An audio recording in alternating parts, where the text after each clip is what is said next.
Life of a young boss, I'ma let you know what you wanna know. My closet full of clothes, fast I don't just cruise, pockets swole like Terry Crews.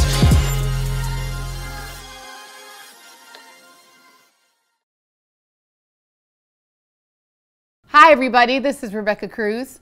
I'm here on the Terry Crews channel talking today about love and relationships, and I wanted to share with you an important journey that I went on with my husband. Many people have asked me how I felt personally and how I dealt with Terry's coming out about this problem and kind of what that meant to our marriage.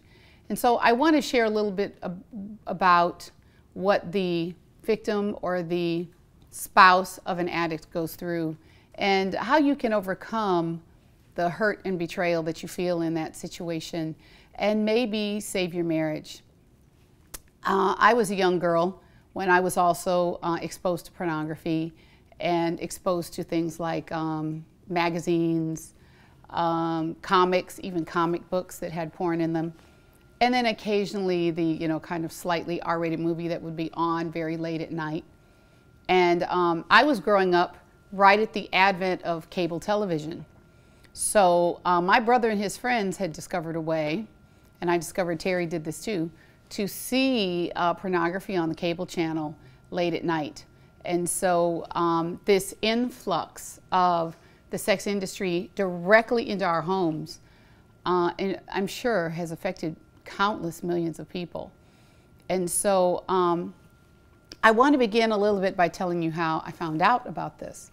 My husband and I were apart from each other for a while because he was working.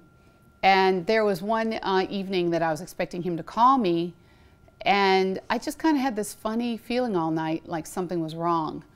I couldn't put my finger on it. It was just that sick feeling that you just get when someone's doing something they shouldn't be, whether it's your spouse or your children. It was just kind of an eerie gut feeling that I had. And I kind of kept going, where is he? Why isn't he called? Because it was our custom to talk on the phone after he would get off work from his location job. And when he finally called me, it was very late at night, which would have been very late where he was because he was in a different time zone. And so I kind of almost immediately yelled at him like, where are you? What are you doing? Why didn't you call tonight? You always call me. And he told me he was out with some friends. And something in me felt like he wasn't telling me the truth. And when I just pressed him and I'm like, are you sure that's where you were? Are you sure? He kind of came clean and admitted he was somewhere else. And I don't know what made him be honest with me in that moment, but there was something brewing on the inside of both of us. There was something brewing on the inside of me and brewing on the inside of him that seemed like it was about to erupt. And I don't know if any of you can relate to that, but there's always tension in a marriage. There's tension between couples. But when there's something brewing, it usually means there's a need for a wound to be opened, for a lance to be applied to some kind of boil in the relationship. And this was a very big boil. And as the night went on, we began to argue. And I began to confront him about other times that he kind of lied about his whereabouts or didn't quite check in with me when he would leave work or when he would be on location or wherever. I would have this weird feeling that he was somewhere other than where he said he was. And that kind of sick feeling goes on in a marriage. You learn to not trust your spouse. And I had problems with trusting because of experiences that I'd had before, but I had problems with trusting Terry because he'd always been a little bit of a renegade, the kind of guy who didn't want to call home and say, I'm going to be late, which my mom always taught me, call if you're going to be late, call from work and say I'm on the way home or something like that. And there had just been so many times that he felt that I was asking too much of him to check in with me like that. But we were expecting him for dinner or we're expecting him home, and there was just something about it that didn't feel right. And little did I know, and he describes this in the book, that he was having a God moment that night. Something in him was telling him that he needed to come clean with me about his secrets. And I think it was like a a miracle, really. And as we talked on the phone late into the night, really we argued all night. I got up the next morning and we talked again, and I just kept having this feeling like, what don't I know about you? What don't I know about you? And I literally screamed at the top of my lungs into the phone, what don't I know about you, Terry Crews? And there was this silence. And then he spit it out. He told me about his addiction. He told me about trips to the strip clubs, massage parlor. He told me this whole history of things that I did not suspect directly, but somewhere in my heart I suspected. And I was devastated. I just remember I let out a sigh like, oh, like, I can't believe it. I couldn't believe it. I was in denial. It's funny, but I always preach about being honest with yourself, but I found it hard to accept. And that for me was a journey to self-revelation, to understand that maybe I didn't want to know everything about him. Maybe I wanted to believe he was the good person that I always thought he was. And that night really changed my life. It changed me. It changed me for good, but at the moment it didn't look like it. Because, you know, when things are strolling along in your marriage and your life, you kind of want them to stay the way they are. You want to be happy.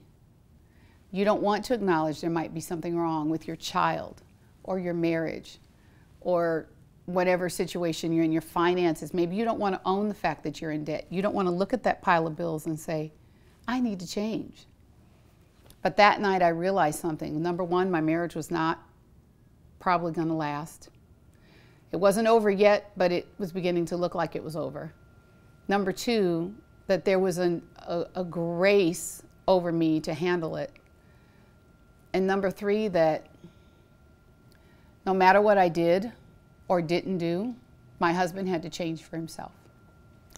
And that was the beginning of a metamorphosis that began for both of us, a very painful one, but one that brought us to where we are today.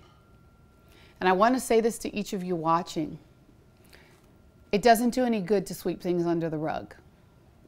You begin by being honest with yourself, being honest with your mate, and going to work on the tough challenges that need to be faced to save your marriage, to save your family, to save yourself, to save your soul, and to be the person you know that you should be, but ultimately the person that you really want to be. Well, that's only part one of our story. And, you know, it's the discovery of what it is that needs to change in your life is the first step. I really hope that you'll join me again, because we're going to go on this journey and talk about what it takes to change, what it takes to be a better person, what it takes to be a better wife, husband, friend, lover, mother, sister, servant. And we all have a ways to go. We all have a problem to solve. And whether your problem is adultery, sex, addiction, drugs, food, it all begins with acknowledging where you are right now. And I hope that you'll do that with me while we talk about our so-called celebrity life. Because really, we're just like you. We have the same problems, we have the same issues, and we hurt like you. And we just hope that we can shine a light on this and show you how, in the process of change, we've become better people. So I love you guys. Thanks for watching. And until next time, have a great day. Be blessed. We love you a bunch. Bye. I get paid for when I speak. For intended, you can't see. Floors heat, I feel like way. House big, I got a maid. Yeah, I'm eating, get a plate. Couple thousand on my plate. Diamonds wet just like a pool. Going fast, I don't just cruise. Pocket swole like Terry Crews.